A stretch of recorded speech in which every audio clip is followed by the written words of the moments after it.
О послании Владимира Путина сейчас говорят на всех уровнях власти. Кто-то считает, что грядут большие положительные перемены, кто-то говорит о том, что послание – это то, что ждет народ от своего лидера. Предлагаю послушать мнение якутян. Президент указал на все уровни власти, это прежде всего местная, региональная, федеральная. Он указал на то, что чтобы все уровни власти действовали, скажем так, сообща для решения всех тех задач, которые стоят перед нами. Ну, в первую очередь, это, как я сказал, вопросы демографии. Почему? Потому что действительно справедливо президент указал о том, что в начале 90-х у нас появилась такая демографическая яма, которая дает о себе знать сейчас. И мы, соответственно, должны будем уделить этому особое внимание. Это, конечно же, строительство школ, дошкольных учреждений.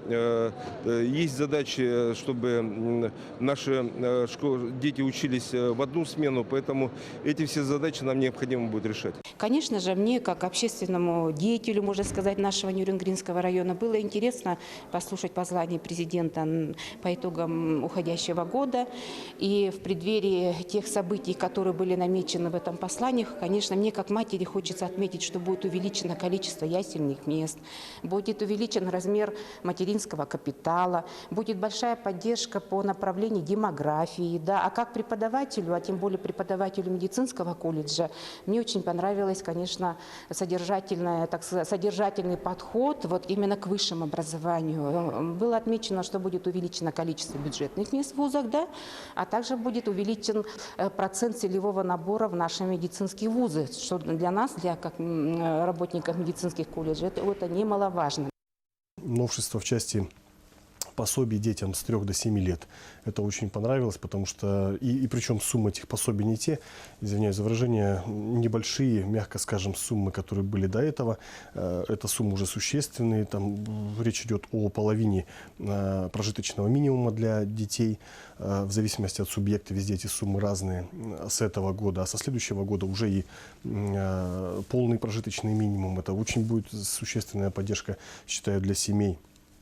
Это и, конечно же, увеличение материнского капитала, распространение на первого родившегося ребенка. Это 450 тысяч при рождении третьего ребенка на погашение ипотечного кредита. Все это в совокупе, конечно же, очень отразится на уровне жизни людей. Очень хорошо, что поступило предложение об предоставлении питания для детей-школьников начального звена. Но что касаемо, с чем мы связаны в работе, да, было бы неплохо, чтобы отменили предоставление детских молочных смесей и молока только для малоимущих. Да, у нас получают только малоимущие семьи. А было бы неплохо, чтобы получали все рожденные дети до 3 лет. И второе, сейчас произошли изменения в плане оплаты, возмещения компенсации за оплату детского сада. Сейчас тоже попали только родители, те, которые признаны семьи малоимущими.